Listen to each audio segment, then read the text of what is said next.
Park School of Communications. I'm Jeff Cohen with the Park Center for Independent Media. It's a real thrill to be able to present this pioneering journalist, a real original. She can write poetically about science and the environment and public health. It's no accident that the Sierra Club has compared her to Rachel Carson of Silent Spring. Our speaker has written a number of important books, including Living Downstream and Having Faith, an ecologist's journey to motherhood. She's going to talk a lot about her personal story and her biography. I arranged this event because our speaker has experiences with various types of media outlets. She's now a columnist, contributing editor for the indie magazine Orion's, which does not accept ads. She's been a science reporter for a major mainstream daily. She just collaborated on a documentary film based on her book, Living Downstream, which will be premiered April 3rd at FLEF. So be ready for that. And I wanted to get our speaker to address the issues that we grapple with at the Park Center for Independent Media, which is the role of independent media outlets, the importance of independent journalism, sometimes the limitations of corporate mainstream media. So it's an honor now to present you Dr. Sandra Steingraber.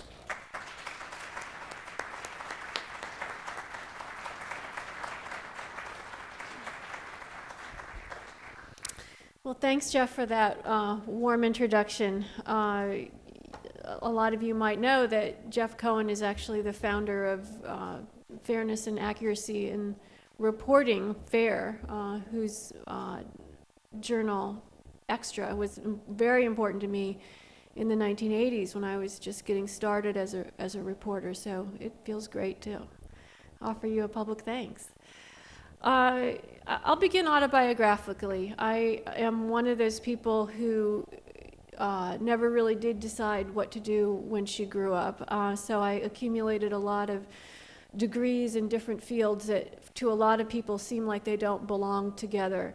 My PhD is in biology, and I'm trained as a field ecologist. I spent a number of years researching photosynthetic bark among tropical trees in Central America. I looked at siltation rates along the Nile River in East Africa. My dissertation was written in northern Michigan as I looked at the effect of deer browsing on succession in a red pine forest. My master's degree, however, is in poetry, and so for a number of years I was a field biologist by day and poet by night, and that worked out for a little while.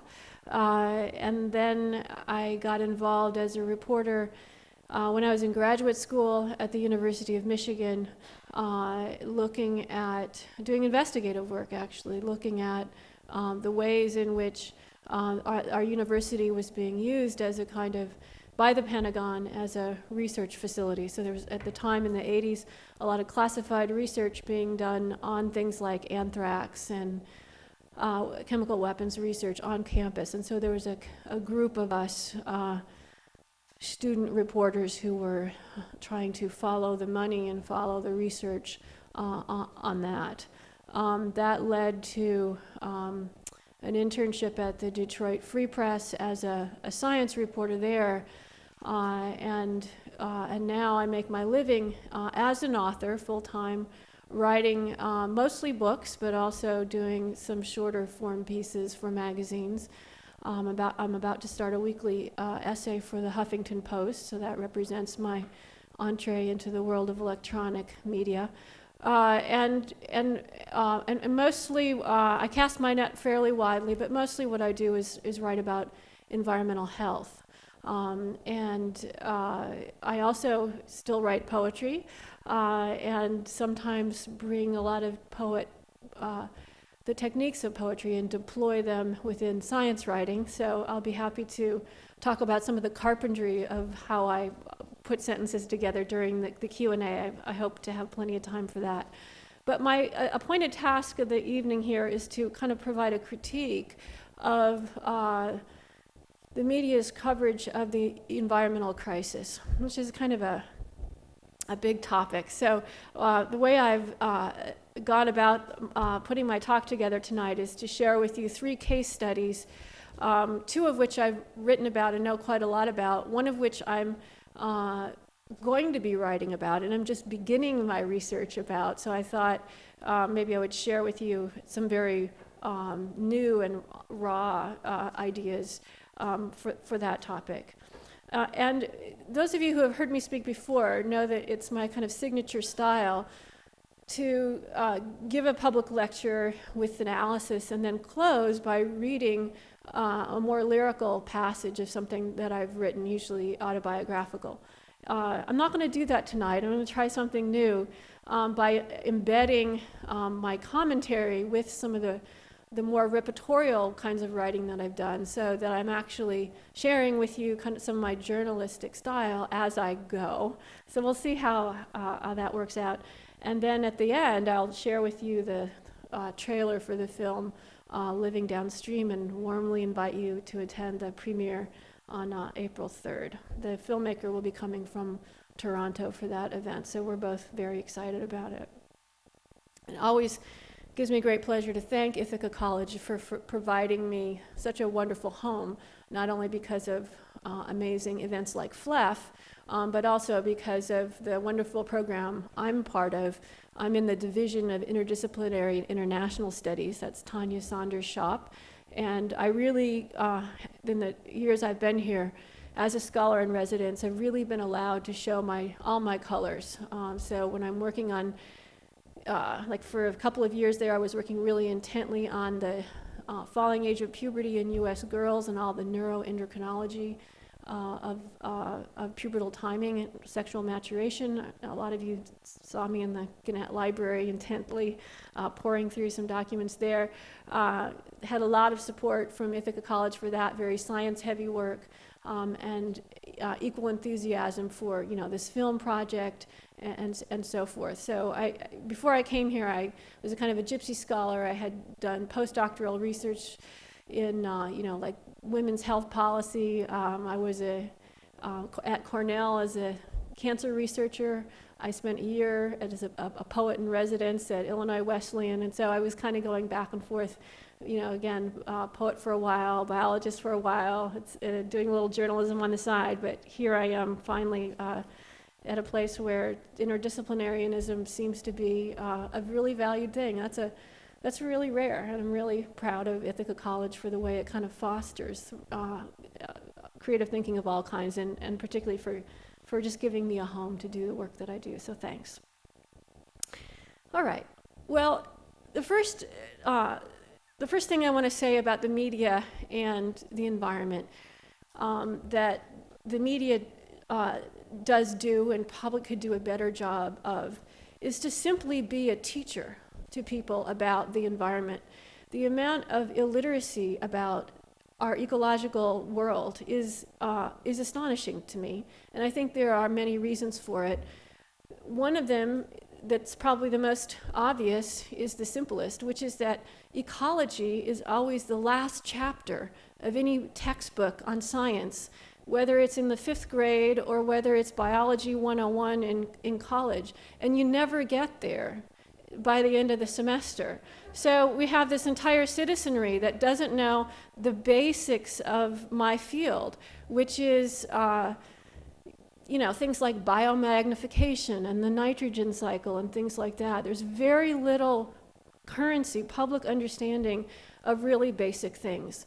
For example, the ocean provides us half of our oxygen supply on Earth. That's just one of those basic things that you should learn in the 3rd grade.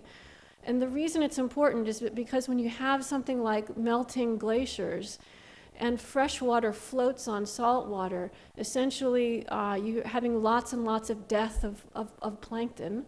And when you're changing Gulf Stream flow in such a way that you're not getting nutrient cycling in the ocean, which is also contributing to plankton death. We're not just worried about collapsing the ocean food chain, we're worried about half of our global oxygen supply.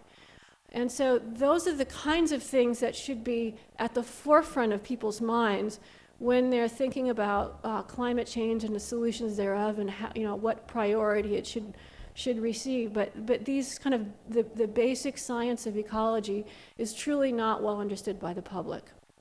We do a terrible job in our school system at teaching it. And so the first and most obvious job that for the media is to teach us about ecology. And I think the media can do a great job on sort of basic education. They've done a pretty good job, I would say, teaching us the basics of another complicated system, which is the economic one. And so the kind of economic literacy that's gone on since the collapse of September, explaining to people the relationships between things that you wouldn't imagine could be related to each other, the way in which currencies here and inflation there and employment there are related to why you can't retire. I mean, we now have a much better understanding of banking systems and all kinds of other arcane things, not because we all went back to school and took classes in finances and economics, but because we simply listened to NPR and read the papers, and we kind of pieced these things together. And I think something analogous could happen that way with the media and ecology. And so I actually wrote about that actual topic, and so now for my first passage here, I'm going to read to you from a column I wrote a year ago for Orion magazine. This was shortly after the economic swoon of September 2008. Our economy and our ecology have in common, it seems to me, a number of shared attributes. Both are complex, globalized systems whose interconnections are little understood until something goes wrong. Who knew that mortgages in California could lead to bankruptcy in Iceland? But there it is. Who knew that the miracle of pollination depends on the synchronicity of time and temperature? But the ongoing decoupling of day length, which awakens the flowers, from ambient temperature, which awakens the bees, reveals that it is so dependent. So let me just pause there and say that day length is a fixed thing. It's not changing. And it used to be that when the day and night length was about 12 hours each, right around the spring equinox, it would be about 50 degrees, and that's the time that bees come out. But with global climate change, the temperatures now are not predictable by day length, and so bees awaken at one time, and then the flowers, which are responding to day-night ratio, are awakening at a different time, and so their life cycles are becoming increasingly decoupled and out of sync from each other. In both systems, ecological and economic, eroding diversity creates fragility, as when financial systems emerge and collapse, as when farming systems become monocultures and thereby vulnerable to catastrophic pest outbreaks. Damage to both systems is made worse by positive feedback loops. In the economic world, panic and fear drive investment decisions that lead to more panic and fear. In the ecological world, greenhouse gases raise temperatures that melt permafrost, and melted permafrost rots and releases more greenhouse gases. Here's a key difference, though. For one of our failing ecosystems, we became immediately engaged in drastic and unprecedented measures to rescue it, even though no one seemed to understand it very well. And as for our other ecosystem, well, it's still considered too depressing and overwhelming to talk about in too much detail. Imagine if ecological metrics were as familiar to us as economic ones. Imagine the ecological equivalents to the Dow, the NASDAQ, and the S&P that reported to us every day in newspapers, on radio, on websites, on the crawl at the bottom of TV screens, on oversized tickers in Times Squares. data about the various ecological sectors and how they are doing. What are the atmospheric parts per million of carbon dioxide today? Has the extinction rate become inflationary? What's the exchange rate between sea ice and fresh water? What is the national deficit of topsoil? Now imagine that the mainstream media were as interested in the thoughts of the president's ecological team, most notably marine biologist Jane Lubchenco, who now heads up the National Oceanic and Atmospheric Administration, and climate expert John Holdren, the president's new science advisor. What if we were as interested in their thoughts as we are in the opinions of his economic team? Imagine if, in prime-time interview after prime-time interview, these public servants provided us regular environmental analysis. On an almost daily basis, the American citizenry would be reminded that 1 in every 4 mammals is now heading toward extinction. The Gulf Stream, which drives nutrient cycling in our oceans, is starting to get wobbly, while dead zones in the oceans are growing. The oceans, we would be informed, provide us half of our planetary oxygen. Shoveling coal into ovens to generate electricity is loading the atmosphere with mercury, which rains down and is transformed by ancient bacteria into the powerful brain poison methylmercury. Methylmercury is siphoned up the food chain, concentrating as it goes, so that nearly all freshwater lakes and streams east of the Mississippi are unfishable, and we must advise pregnant women against eating tuna salad sandwiches. Imagine that all Americans find out, whether they want to or not, that atmospheric loading of carbon dioxide is acidifying the ocean that in ways, if unchecked, will drop pH to the point where calcium carbonate goes into solution, and that will spell the end of anything with a shell, from clams and oysters to coral reefs. Suppose that ecological pundits discussed every night on cable TV the ongoing disappearance of bees, bats, and other pollinators, and the possibly dire consequences for our food chain. Suppose we receive daily reports on the status of our aquifers.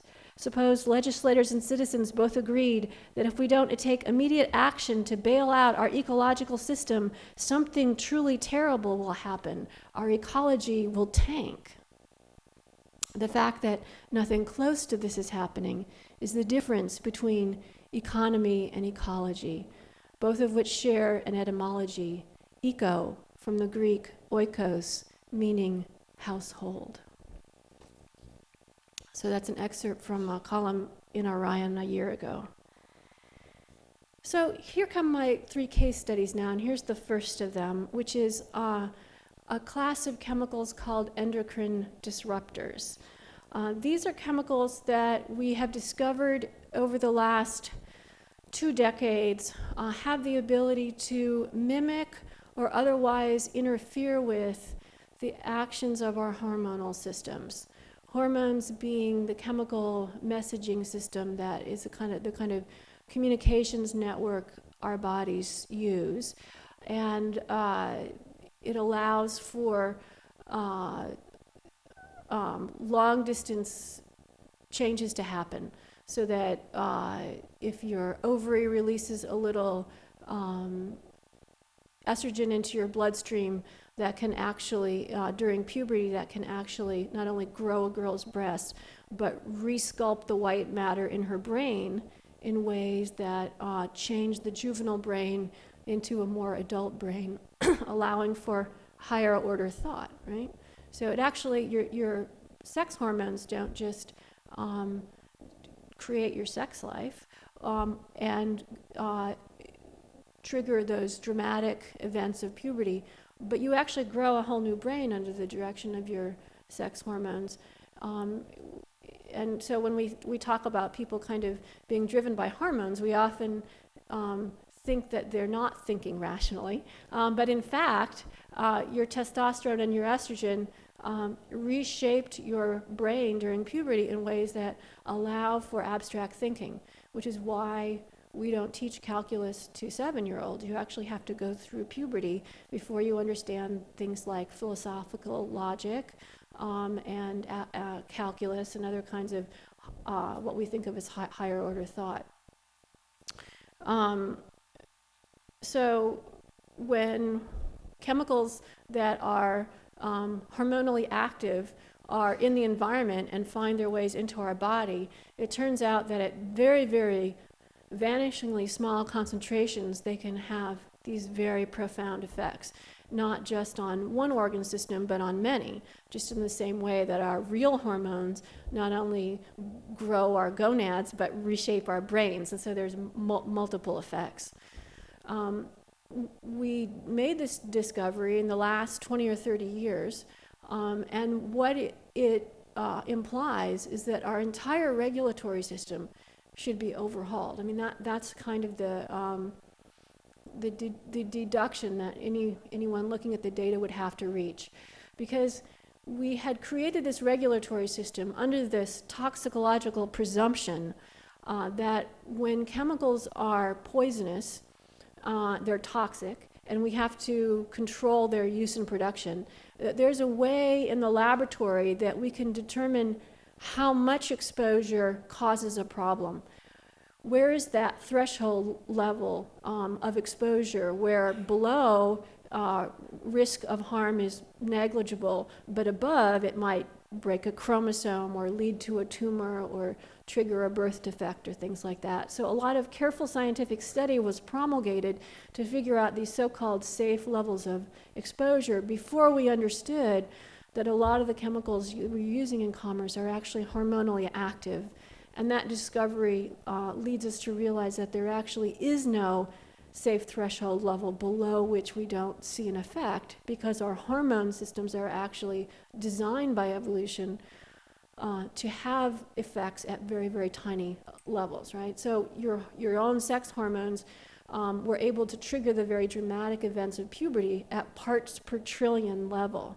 And that's the level at which we actually see some of these hormonally active agents. So this is a really big story in the field of environmental health that I think has been not covered well by the media. One of the seminal events that happened in 1996 was the publication of a book called Our Stolen Future by a biologist, Theo Colburn, and her biologist colleague Pete Myers, working together with a journalist, Diane Dumanowski. So in 1996, Diane Dumanowski, this reporter at the Boston Globe, sat down with two premier scientists who had been working for years in the field of endocrine disruption. And the three of them wrote a book together. But in fact, Diane actually constructed every single sentence in the book. She was really the writer. But the science was complicated enough that she needed the help of these two scientists with all the background knowledge. So they would explain it to her, and she would figure out a kind of compelling way to write it for the public. So when this book came out in 1996, this whole field of endocrine disruption then kind of got on everybody's radar screen. And now we see that at the level of the federal government, there are task forces who have been assigned the task of figuring out how we're going to respond to this in a regulatory way.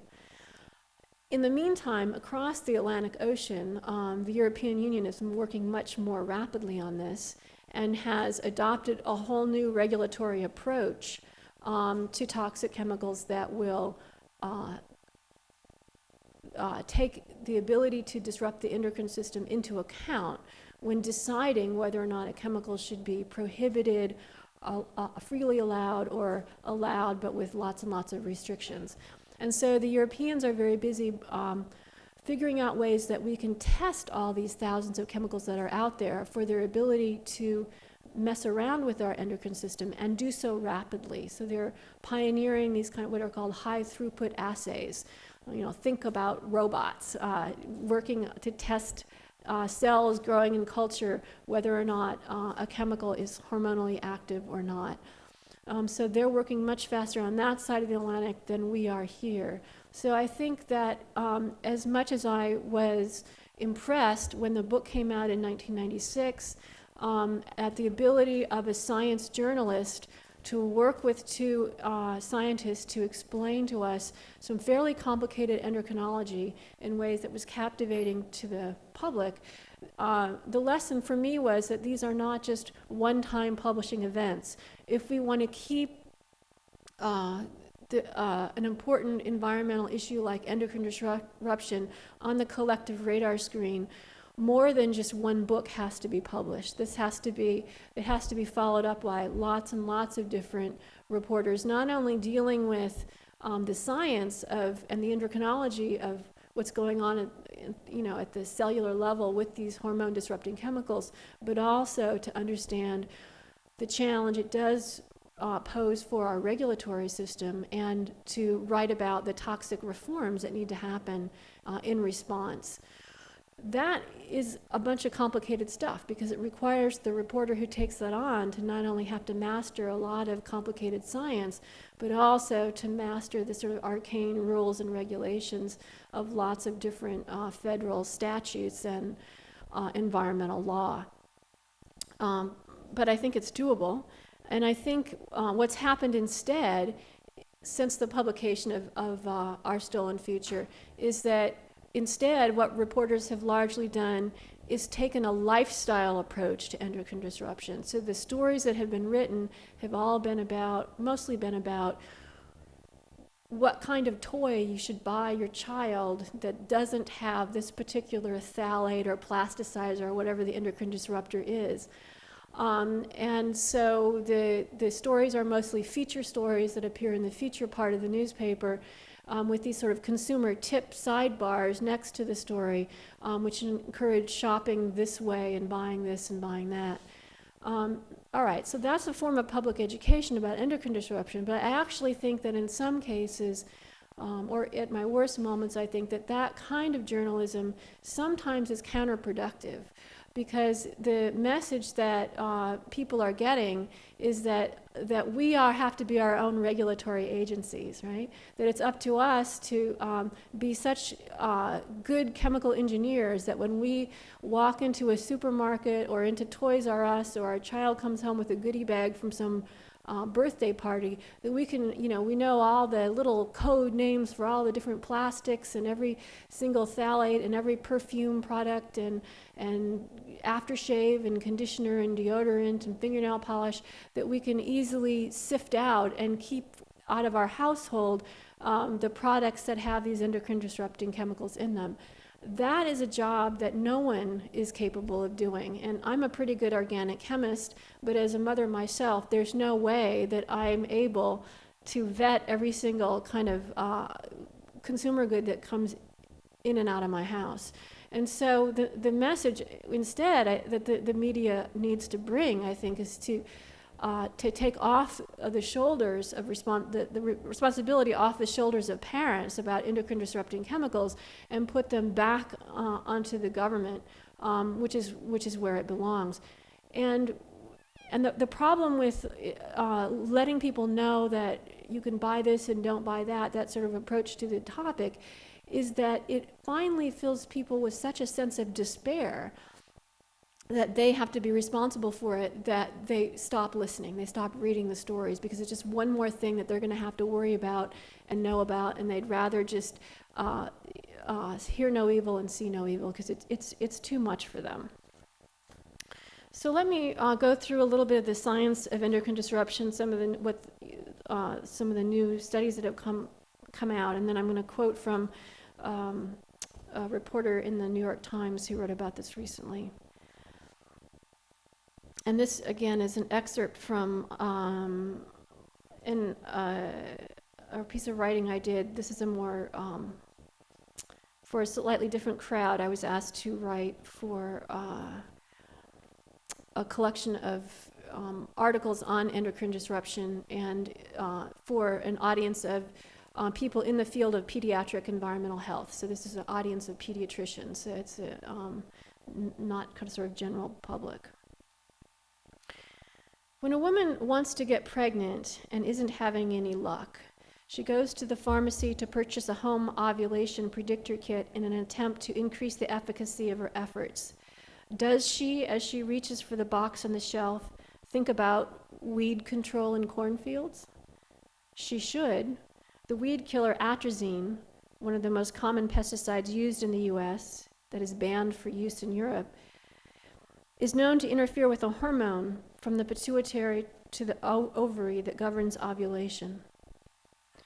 When she finds out she has endometriosis and decides to undergo laparoscopic surgery, does she ask herself as she slips under the anesthesia, I wonder about the possible connection between my painful periods and our nation's waste disposal practices? She should. Municipal waste incinerators are a leading source of dioxin, a chlorinated hydrocarbon that has been linked in primates to endometriosis.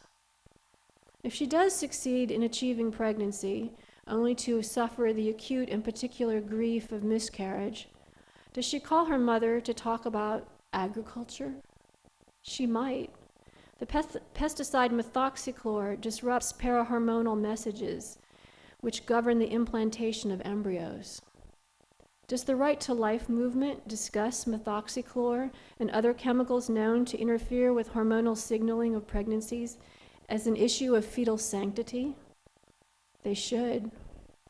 Does Planned Parenthood? They should too, because the issue of reproductive rights includes the right to plan a parenthood that is free of endocrine disrupting trespassers. When a woman carries her pregnancy into the 3rd trimester only to give birth prematurely and spends the first days of her life as a mother praying in the neonatal intensive care unit over an incubator, does she wonder about the failure of our nation to regulate endocrine disruptors in cosmetics and personal care products? She might. Phthalates are the latest chemical to demonstrate the power to shorten human gestation. In so doing, it joins DDT and PCBs, which interfere with the way calcium flows through uterine muscle tissue, overriding the balance of estrogen and progesterone that prevent taut muscle tissue from contracting in late pregnancy. Preterm birth is the leading cause of disability in the United States. If her child is a son, and the child is diagnosed with a genital malformation, does she think about building material specs? It goes on from there, but I think you get the drift of this. So this was written for an audience of pediatricians in which I tried to identify issues that pediatricians deal with, such as preterm babies and the disabilities that they suffer, and link it to the risks created through maternal exposure to endocrine disrupting materials. So, and my sense is that even in the world of medicine, a lot of there's not a lot known,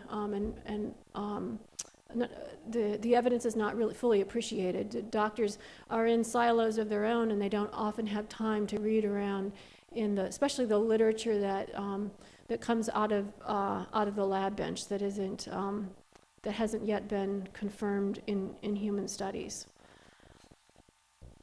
So here I think that just to kind of summarize my argument up to this point, the media can play a role in simple basic explanation and basic pedagogy around ecology. There's a big need for that. But then there's also a need when it does a fairly good job of explaining something like endocrine disruption, including the publication of books that receive a lot of attention. It's important that the media not make the reading public feel as though this is one more thing that we are asking you to take on in your own individual life, and keep the attention on the need for chemical reform. After all, to continue the analogy with the economy, when in media reports on the housing bubble, we don't fully blame people whose mortgages are now underwater for making bad individual lifestyle choices. That's often part of the story, but often the stories do a really good job of explaining the context in which people can get credit, and the way houses were priced, and banking practices that rolled mortgages into securities for sale and so forth, so that the individual lifestyle choice of the individual homeowner was placed within this larger context of social decision making, and revealed to us the failure of our government to regulate the banking industry, essentially. Well, here we have a story in which the government is failing to regulate the chemical industry in a way that prevents our exposure to certain chemicals that would mess around with our hormonal systems. So rather than simply writing these feature stories about buying, not microwaving in plastic, these kind of bigger stories remain to be written.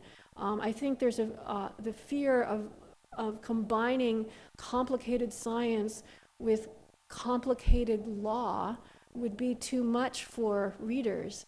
But I'm impressed with the sophistication of the economic analysis, and I don't think ecology is that much more difficult to understand than, derivatives trading.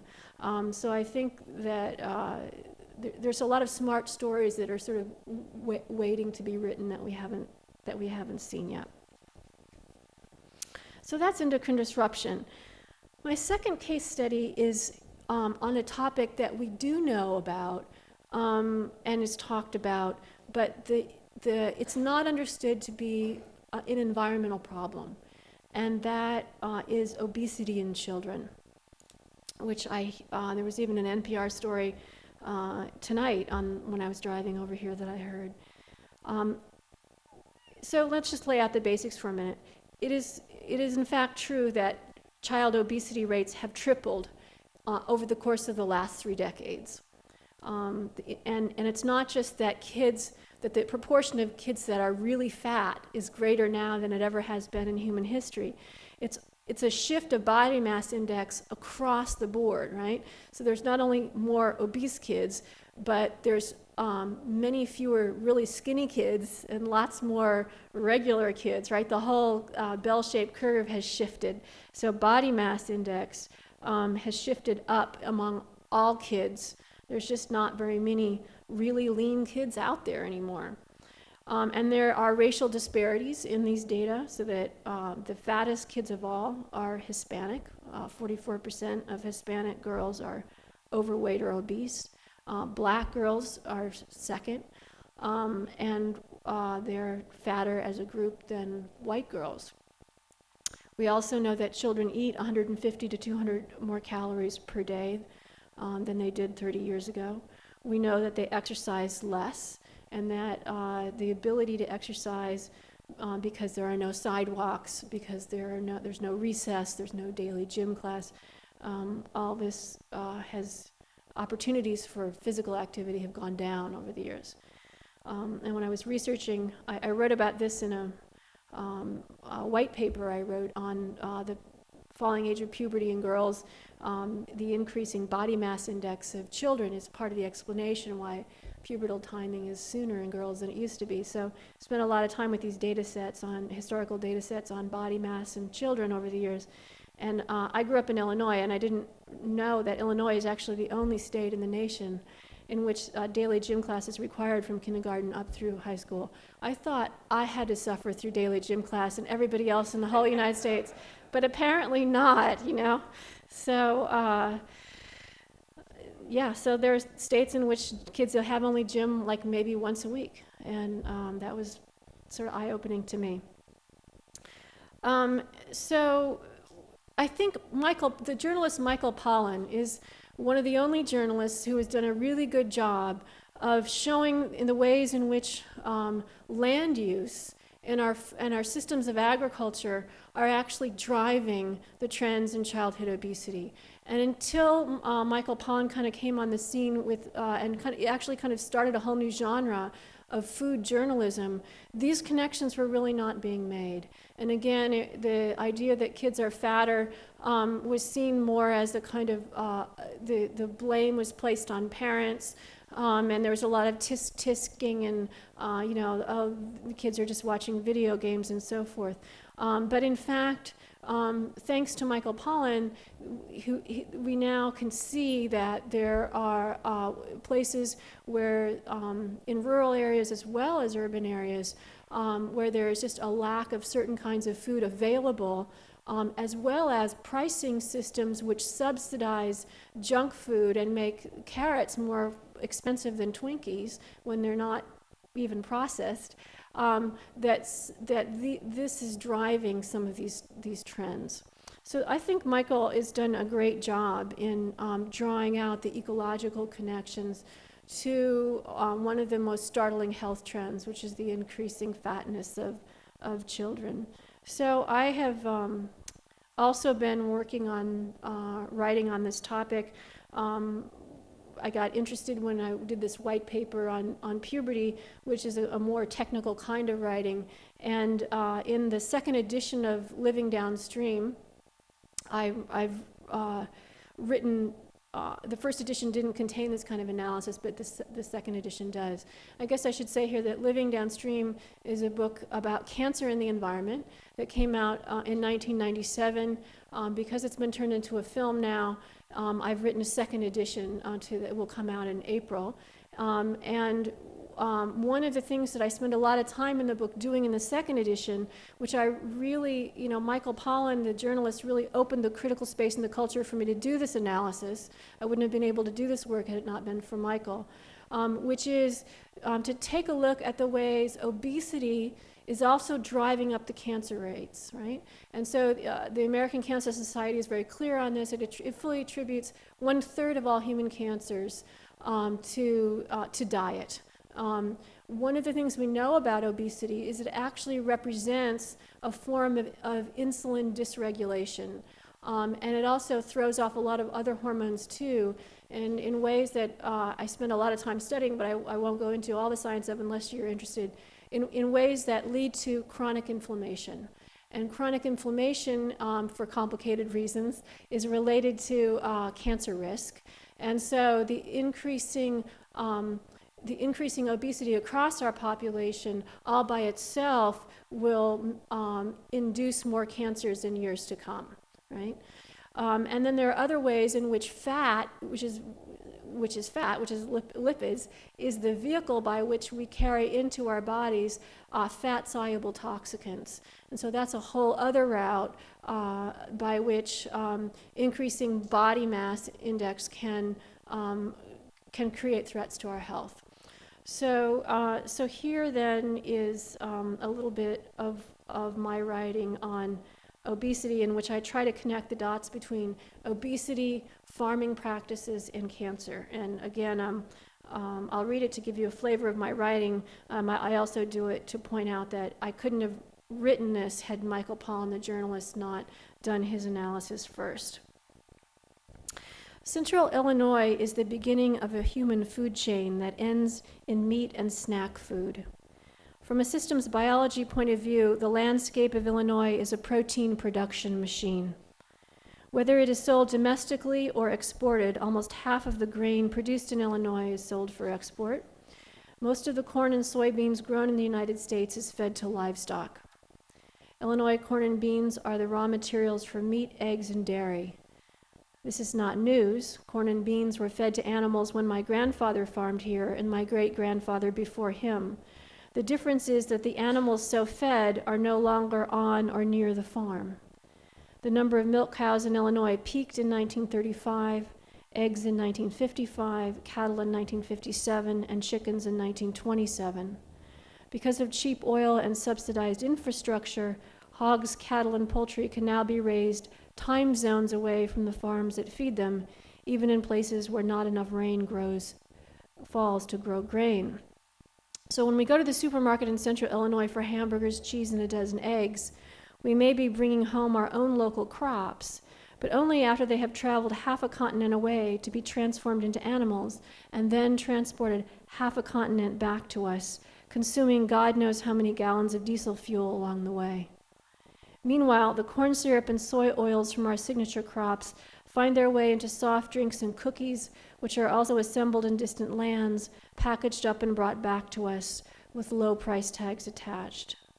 This is a very different circuit than the one my grandfather kept in motion in the 1930s, when the corn in his field was fed to the cows in his barn, who produced cream to sell at the local creamery and skim milk to feed both his children and his hogs, who lived next door to the cows, who provided manure for his field. Furthermore, he fed the oats shorn of their kernels to the cobs shorn of their kernels to the stove in his house for heat. Corn then made my mother's family energy independent as well as food sufficient. The behemoth corn, soybean, livestock pipeline of today bears little resemblance to the tightly woven loops of my grandfather's farm, nor to the larger web of ecological relationships with corn, which corn, beans, and livestock were 80 years ago, but one part. The Corn Belt's industrial food system, which glides along on subsidies, price supports, carbon, and credit, is overseen by a handful of corporations that control seed, grain, and protein sectors. It has its loud critics. Some of them are eloquent as well as vocal, authoring best-selling books and inspiring public discussion as to how to improve access to local and organically grown foods. Even among corn's fiercest defenders in the heart of Illinois, these conversations are swirling. What crystallized the situation here was the spinach scare in the fall of 2006. Bagged fresh spinach, contaminated with E. coli, sickened 200, killed 3, and sent 31 people into kidney failure. With many victims living in the Corn Belt, public service announcements assured a terrified populace that the outbreak was limited to California spinach. Local spinach was not affected. And so, being September, Illinoisans began to look for Illinois spinach.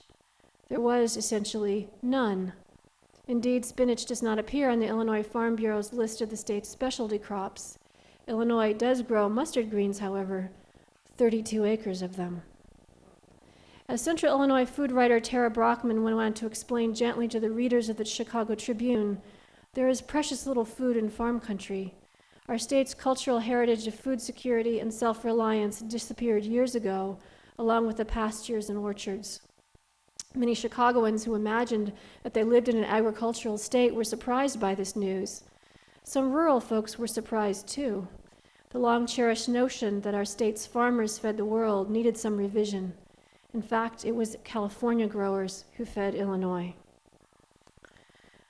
So that goes on for a while, and I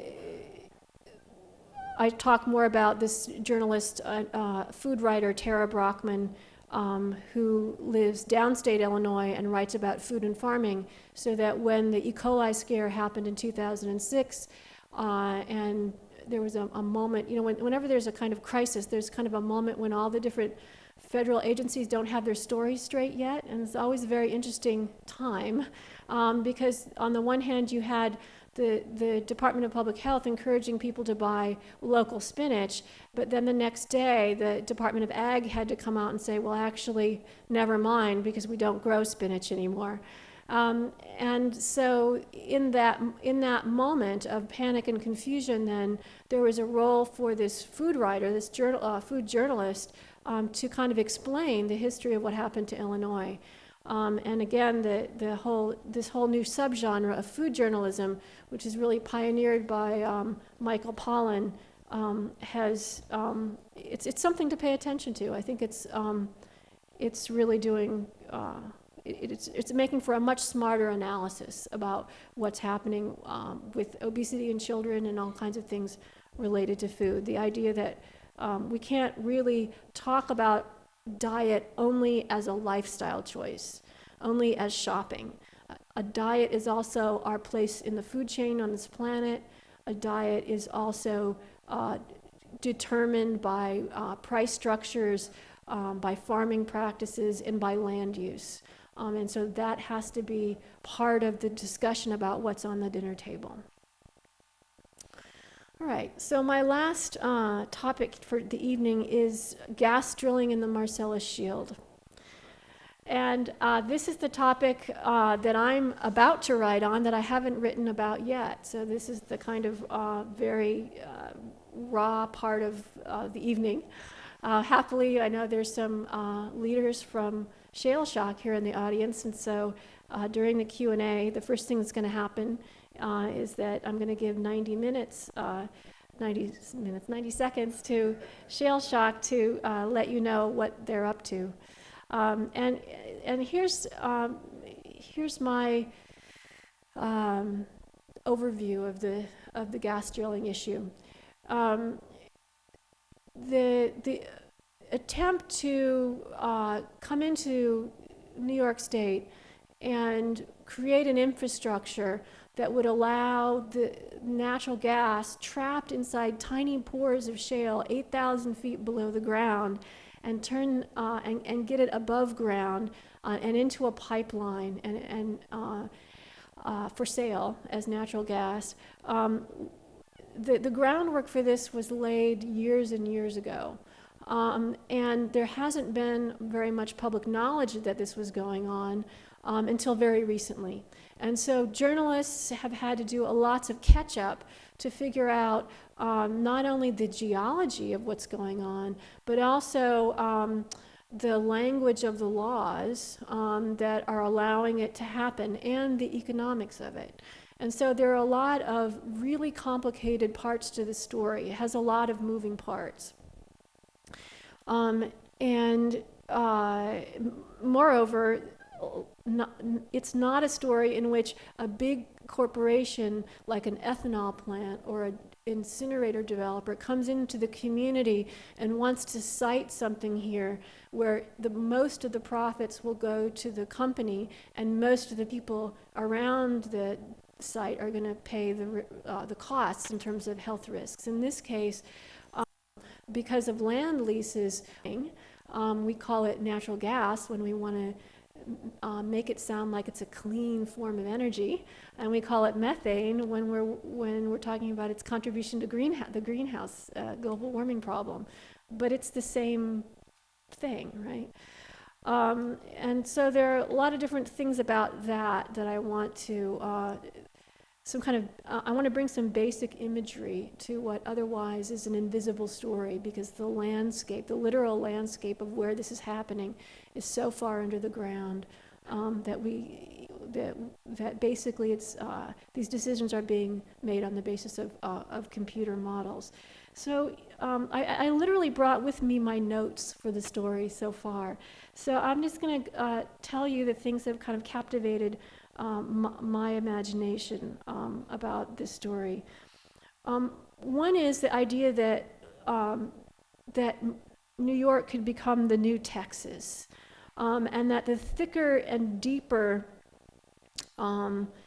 parts of the Marcellus Shield are toward the eastern side, and that's where the higher pressure is, which makes it more attractive to gas drillers. I'm interested in the fact that forest fragmentation will happen in some of the only places left in the east where we still have continuous canopy. And fragmentation in my field of ecology always means that species extinction will follow, and that that invasive species will have a toehold to get into a community. I'm really interested in the ways that those who are promoting gas drilling managed to set a legal groundwork in a way that they are now exempt from all of our major environmental statutes, the Clean Air Act, the Clean Water Act, and the Safe Drinking Act. The EPA is not allowed to regulate drilling fluids under any of those laws. I'm interested in this, in the way that those who are proposing it try to have it both ways. In that, well, let me just back up a minute. In order to fracture the shale to get the natural gas out, under high pressure, a lot of water is pumped down, right? That's why it's called hydrofracking. But it's not just water. A lot of chemicals are added to the water. And those chemicals have certain purposes. Some of them are lubricants, but some of them are biocides. They're poison, because otherwise these very long tubes are going to fill up with slime and other kinds of algae and things like that. And so when you're all done, you've got millions of gallons of poisoned water. Okay, where is that going to go?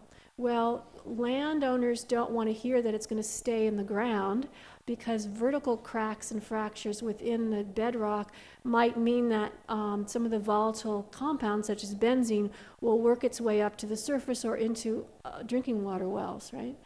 But on the other hand, municipalities don't want to hear that all the water will be successfully sucked out, because then you're going to have ponds and ponds of contaminated water that are going to have to go through sewage treatment plants and overwhelm our municipal infrastructure. And so I'm really interested in the language that we're using to say, well, it's left down in the ground and it's so far under there it's not going to hurt anybody. But wait, no, it's not. It's actually all going to be taken out of ground and self-contained. Well, no, it's not. And so, so what do we actually know about where this chemically contaminated water will finally end up? And I'm reading, you know, in all the data here. Another thing that kind of caught my imagination that I think my readers will be interested in is the way in which all the compression stations require lots and lots of diesel exhaust, diesel fuel that will raise ozone levels in the air of rural areas. 560 tractor trailers go back and forth to any one of these drilling sites. So I'm interested in what we know about asthma rates among children who live in areas, maybe in Pennsylvania or Texas, where this kind of drilling has gone on. So I'm going to be trying to do some research in that.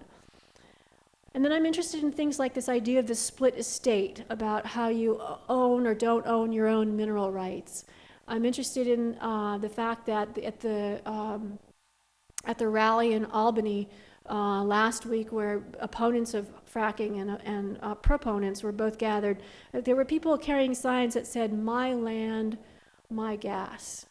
So that, and these were the guys in favor, right? And so I began to wonder, how far down do we think we own things? Like when we own land, do we own 8,000 feet down? I mean, that's amazing. That's 2 miles down there.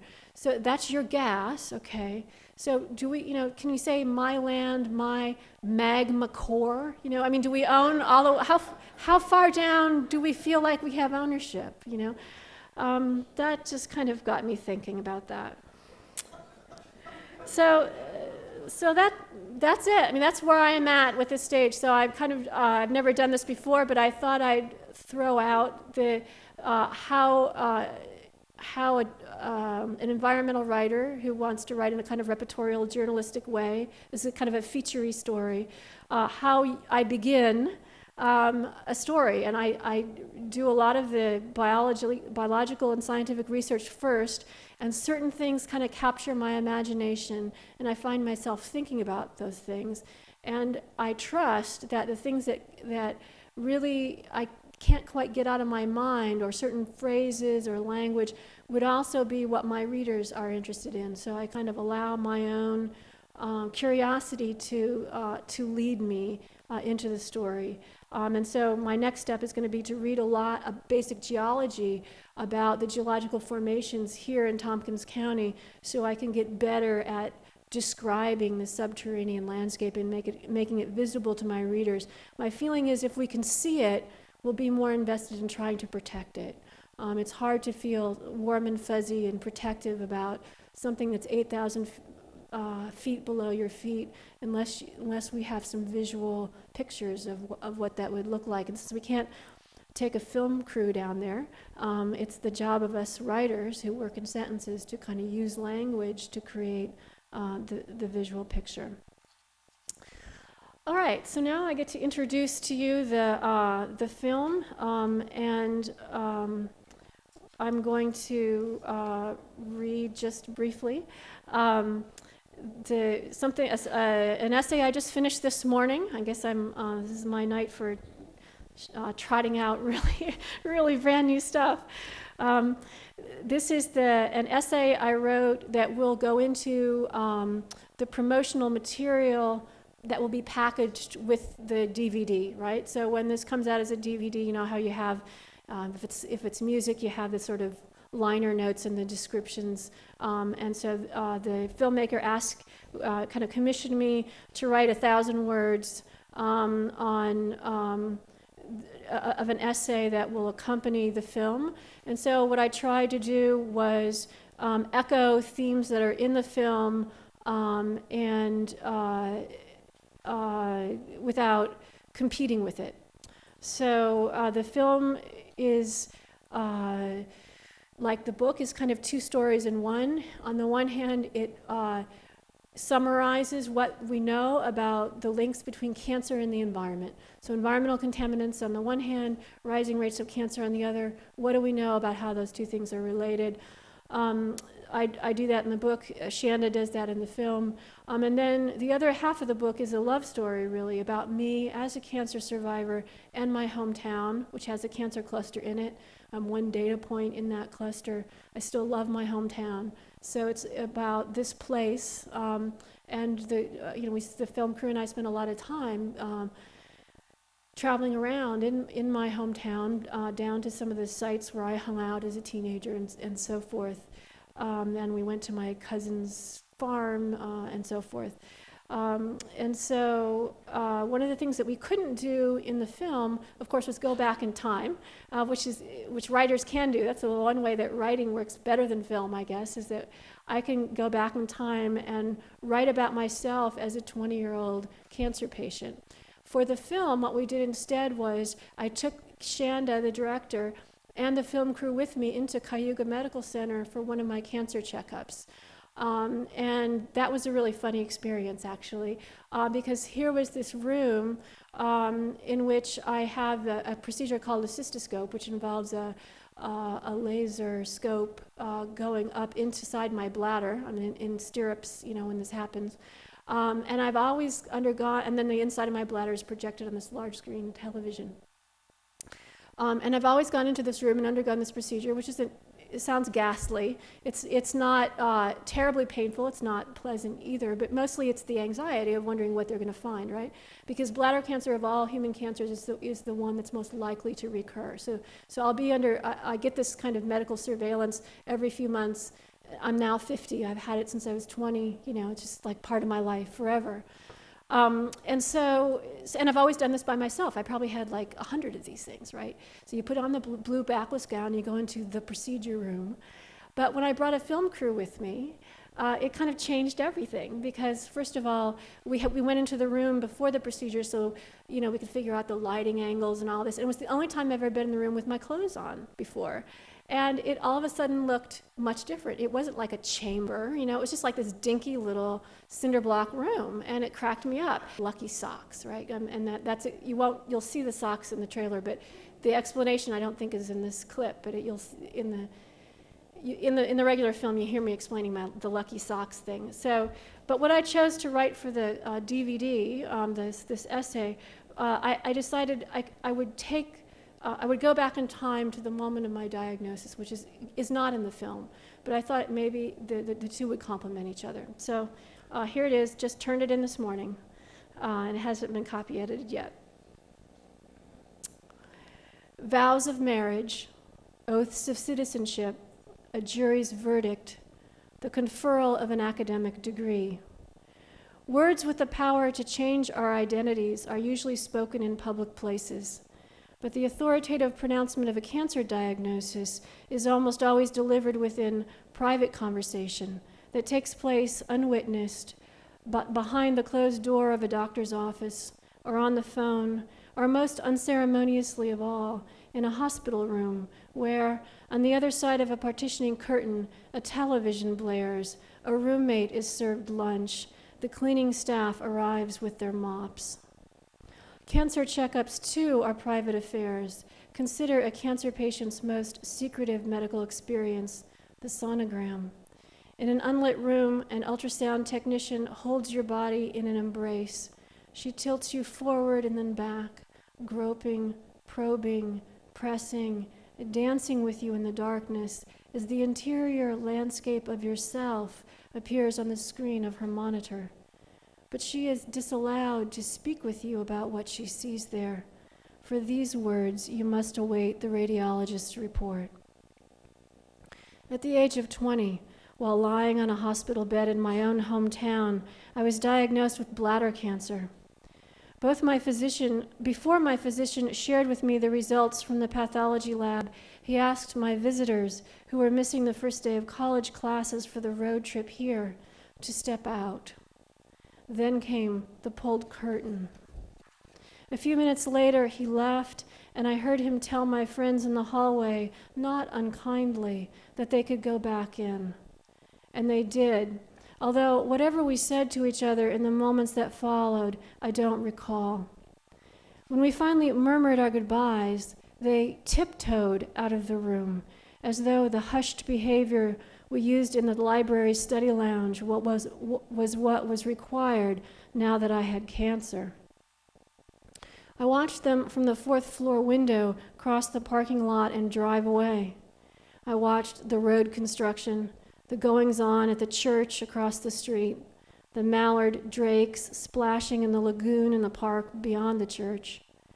I watched a high school team run wind sprints across the athletic field in that park. My high school, my church, the lagoon where as a child I had caught my first fish. How strange.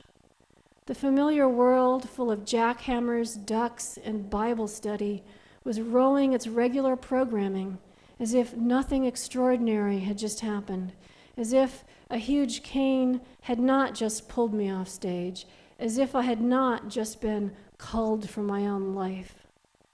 Or so it felt to me then.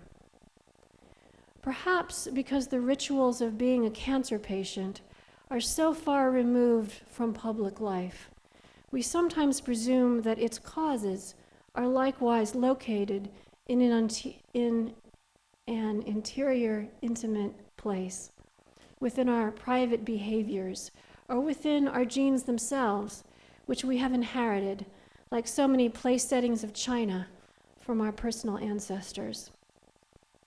And some of the roots of cancer are indeed found here.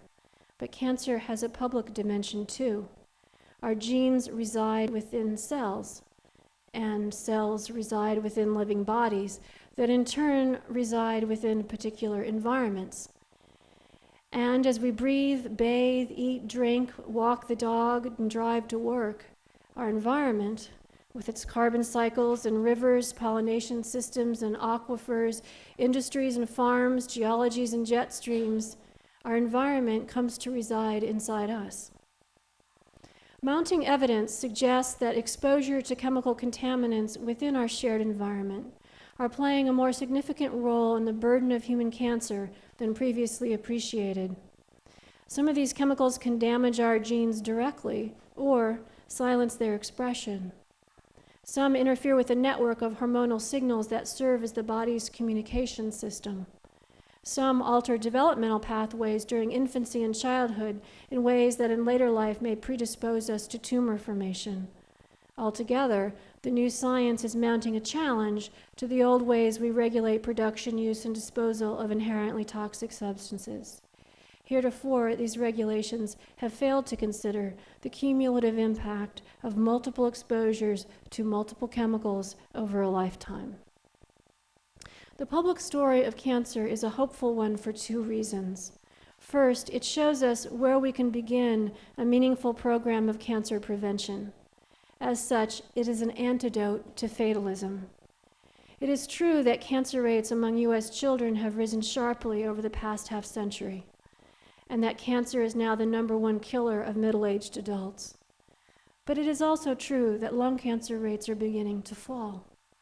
This happy outcome is the result of our collective effort to denormalize tobacco, to shun its use within public places, to tax it steeply, to restrict its advertising, to promote smoking cessation efforts, and to alter the public perception of cigarettes from glamorous to grotesque.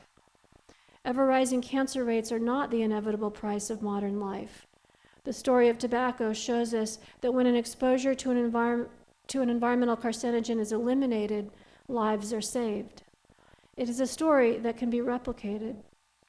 A 2008 consensus statement signed by members of the cancer research community and submitted to the President's Cancer Panel put it this way, quote, "The most direct way to prevent cancer is to stop putting cancer-causing agents into our environment in the first place," unquote. Second, the study of environmental health reveals that not everything causes cancer after all. As it turns out, most of the chemicals implicated as carcinogens are derived from the same two sources as those responsible for climate change, coal or petroleum. Finding substitutes for these two non-renewable substances is already a national priority. In this, investments in green energy are also investments in cancer prevention. It is the ultimate example of multitasking. Of course, sending people off to redesign the petrochemical economy is a different sort of assignment than encouraging them to quit smoking. Happily, it is a task that is so overwhelming that it requires all of us, with our collective passions and talents, to act in concert, which means that any one of us needs only seize on a piece of the problem and work as hard as we can on that piece. People who love food can support local organic farmers. People who love fashion can go after toxic chemicals used in dry cleaning and cosmetics industries. People who love sports can insist on pesticide-free playing fields and golf courses. Think of it this way. We are all museums in a great human orchestra, and it is time now to play the Save the World Symphony. You are not required to play a solo, but you are required to know what your instrument is and play it as well as you can. 30 years ago, during our private conversation behind a gray hospital curtain, while my friends waited in the hallway, my diagnosing physician asked me some pointed questions about my possible past exposure to toxic chemicals. His questions that day let me know that bladder cancer is, by and large, an environmental disease. Understanding the public story of cancer became my life's work as a biologist. It is the starting point for my book, Living Downstream, and the film that is based on it. My doctor also assured me that morning that, whatever the future held, he would take care of me. "Sandra, let's grow old together," he would say after each good checkup. And growing old has been my life's private work as a cancer survivor. Thanks.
Treatment that they never thought to look up.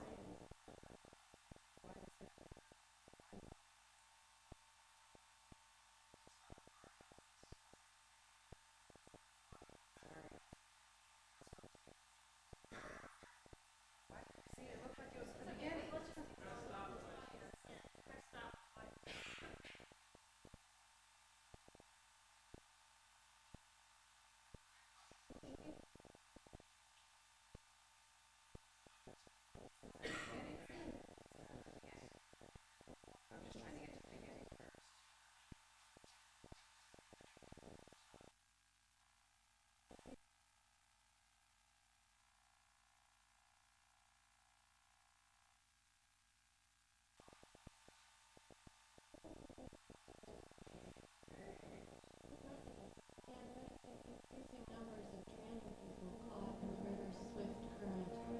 And so they went to work, devising ever more elaborate technologies to resuscitate them. So preoccupied were these heroic villagers with rescue and treatment that they never thought to look upstream to see who was pushing the victims in. This film is a walk up that river.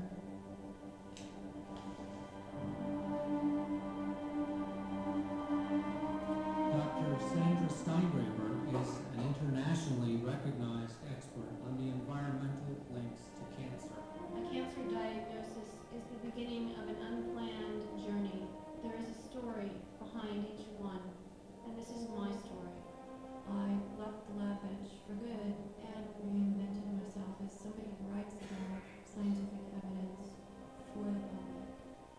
the disconnect between what we in the scientific community know about carcinogens and what cancer patients are told is huge. One of the difficult things with PCB is not just what you were exposed to yesterday, it's perhaps what you were exposed to 20 or 30 years ago. Atrazine is the number 1 or 2 retailer in the world. It is the number 1 contaminant. There's almost no aquatic environment, including rainwater, that's atrazine free. It's not just the dose that makes the poison, and it's not just the timing that makes the poison. It's who you are that makes the poison. When you have cancer young, your ability to contemplate a plan is taken away. There are things in this world in which you need to presume longevity. We should become carcinogen abolitionists. These chemicals simply need to be phased out. When carcinogens are introduced into the environment, some number of vulnerable persons are consigned to death. I don't have time to put a happy face on cancer. Cancer is a serial killer. Here we have a publication of Pollan where we find cancer on a regular basis. There's no other cases like that in the world. Arnaud's made famous. He's the first genetic male frog to actually completely turn into a female from exposure to atrazine. So you look at these animals and they actually also share the same environment within them. You have to ask yourself, could that also happen to us? A few weeks ago, the phone rang while I was trying to meet a writing deadline. It was the nurse in my urologist's office. She was calling to say the pathologist had found in the urine collected from my last cystoscopic checkup abnormal cell clusters. What am I trying to say here? Are you fine or not, Sandra? What's the end of the story? Well, I don't know.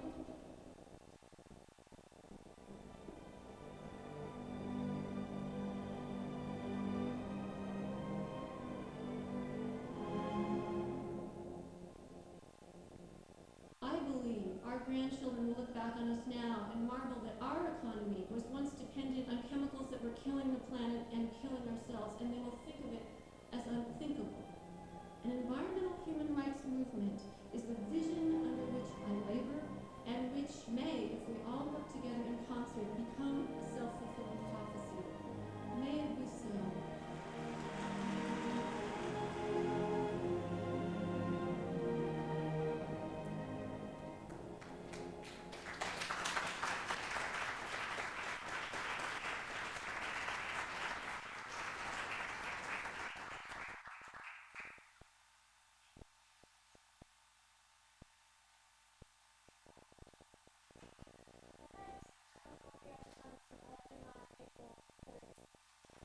Let's hear it for Sandra Steingraber.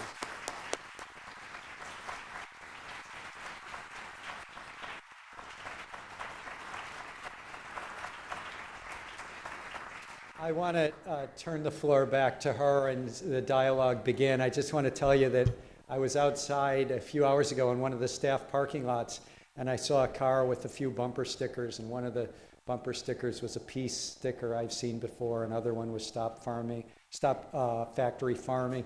And then there was one I'd never seen before, but it's probably someone in this room. The bumper sticker read, "At least the war on the environment is going well." I haven't seen that one. All right, if there's someone from ShaleShock, feel free to raise your hand, and I'm going to turn, oh, okay. Make it real short.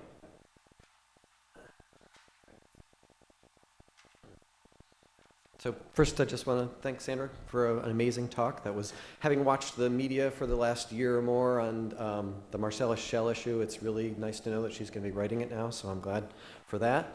And I want to thank her for ShaleShock's next bumper sticker. It's going to say, "ShaleShock, my land, my magma core." I think that's going to get the point across really clearly. So those of you who don't know, ShaleShock is a citizens action alliance. It's a movement that works towards protecting our community and environment from exploitive gas drilling in the Marcellus Shale region. ShaleShock is an alliance of working groups which include people who have signed leases, not signed leases, and who have been compulsory integrated, and people who don't own land. We work to educate people about the danger involved in drilling so they can make educated choices. Here are some upcoming events and ongoing projects that you can get involved with. First, Calvin Tillman, the mayor of Dish, Texas, a small town that's been devastated by natural gas drilling, is speaking in Elmira Saturday, February 20th.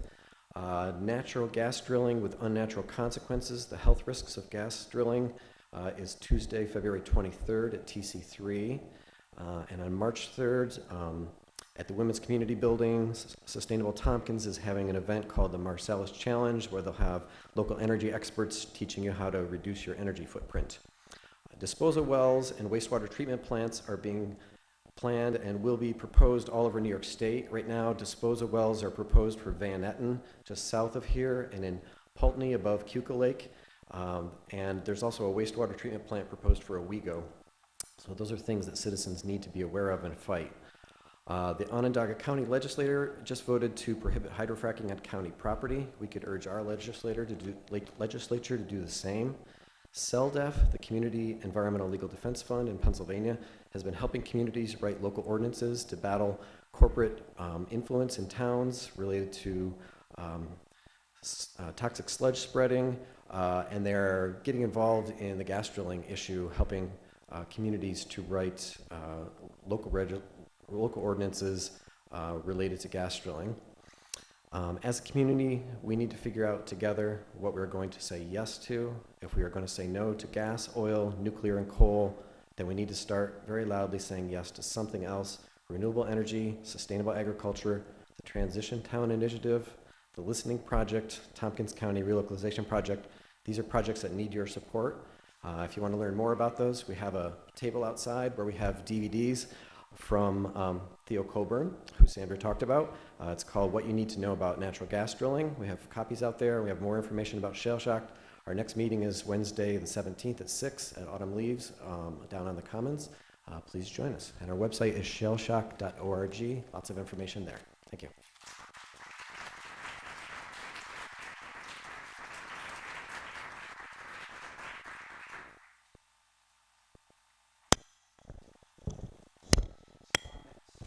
Questions and comments?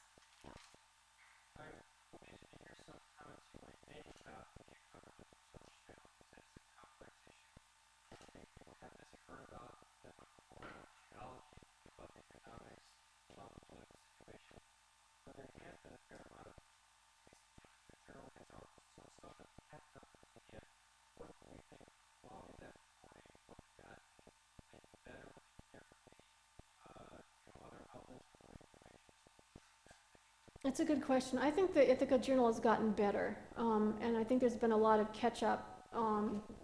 The learning curve had to get really steep, and the problem, of course, with local newspapers is that they're just financially devastated, and so they don't have the ability to do hardcore investigative journalism. They just don't have the money to send reporters out to really cover the story. And so I think what's happened here is that ShaleShock and people like Walter Hang at Toxics Targeting has done a lot of the work for the journalists in compiling data, in being in contact using the internet with other communities that are at different places with hydrofracking, and kind of providing that research material to the reporters, which is why groups like ShaleShock and Toxics Targeting are so important. I mean, you know, in the old way of thinking, the sort of journalists would cover the news, and then activists would take action based on the news.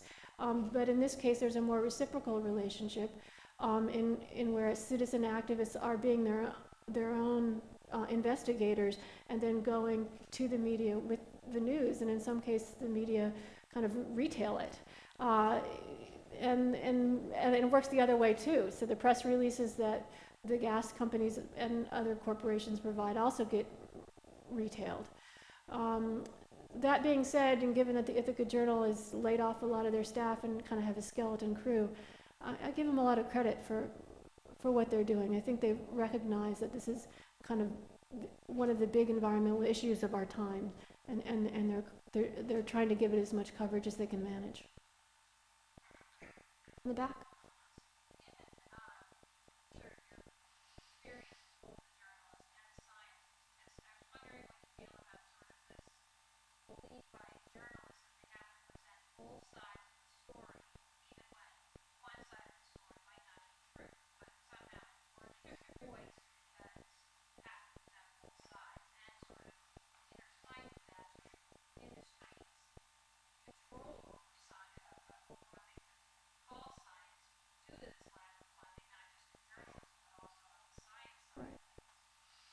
Well, I think that this old idea of that if there's a controversy, then each party of the controversy has to be given the same number of words in a quote.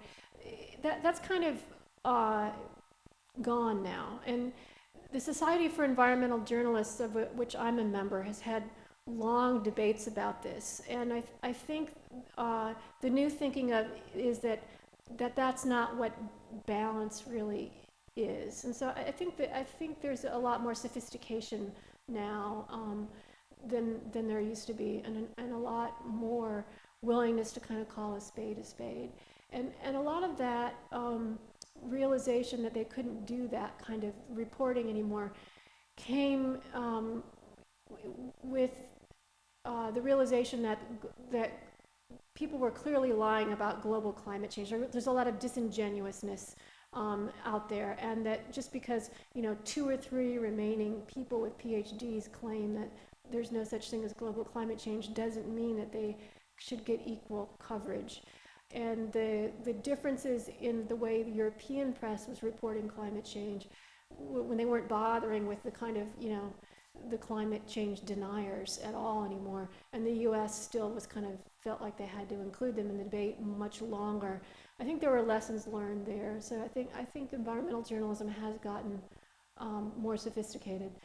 All that being said, I'm actually still an old-fashioned believer in objectivity, and so when I am working on a story, I really kind of have my biologist hat on first before I have my writer's hat on. And I do a lot of background research before I interview, because a lot of the whole balance thing is it depends on what kind of questions you ask as to what kind of quotes you need to balance against what, right? So when I'm researching the science of what I'm doing, I really have my scientist hat on, and I'm not thinking about, I'm just interested in looking at sample size and experimental design, and if I'm looking at, let's say, a whole bunch of data on the rising rate of ovarian cancer among teenage girls, I'm looking at statistical stability, and I'll get really excited about these data. I'm not thinking that behind each dot, floating in mathematical space on this graph lies a human life. I'll think about that later when I have my writer's hat on. I'm trying to think about how to write this story. But I need to know how much data I have under my feet here, and I'm pretty ruthless about that part of it. And if I come to the conclusion that pesticides are related to Parkinson's disease and people are suffering and dying by keeping this pesticide on the market, if that's what the data show, I'll bring a lot of passion into my writing about what I think should happen.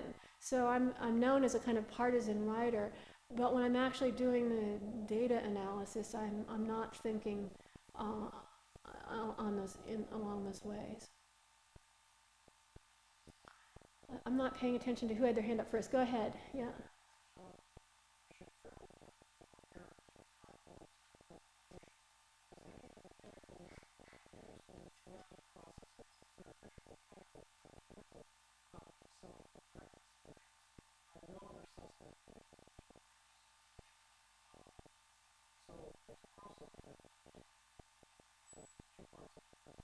That's true. Yeah, and I don't yet know. I've been hearing about the endocrine disrupting potential of some of the chemicals being used. In fact, the endocrinologist here in Ithaca, Dr. Law, is really interested in pursuing this, and there's some conversation about he and I actually giving a presentation at Cayuga Medical on this very issue before the medical community there. I would have to get really up to speed on that. So I'm kind of aware that that's out there. I haven't yet researched it. That's one more question. I know I kept you here for a long time, so let's take one more and I can hang out afterwards if people want to talk to me. Go ahead.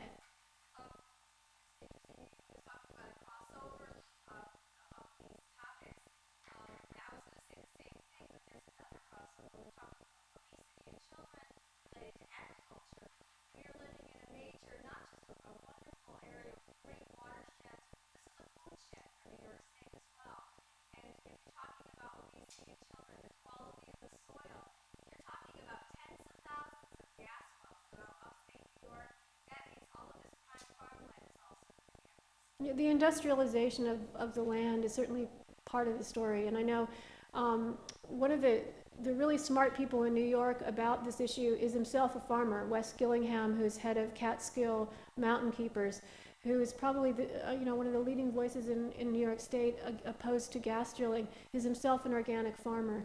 So he can certainly give voice to just the soil compaction, let alone the chemical contamination. And so that's definitely part of the story as well. Well, thanks. This has been a great pleasure.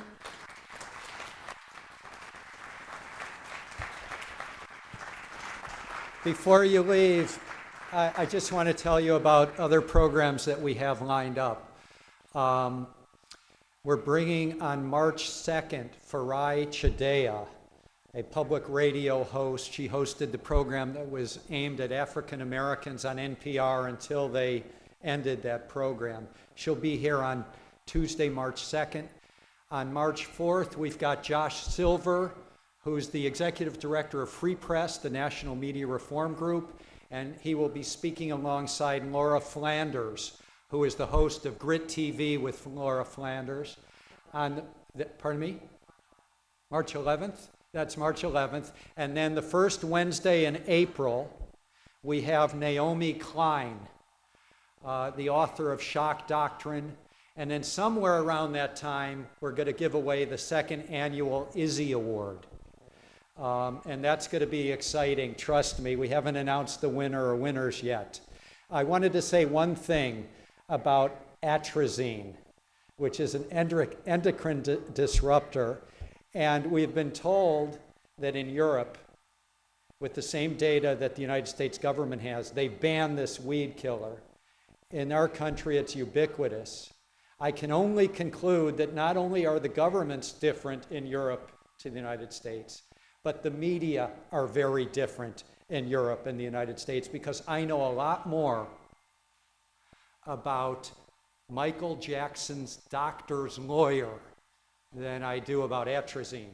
I've heard a lot more headlines, I've seen a lot more headlines about Britney Spears' sister than I've seen about atrazine. And I think it tells us something about what's wrong with our corporate mainstream media. Thanks for coming.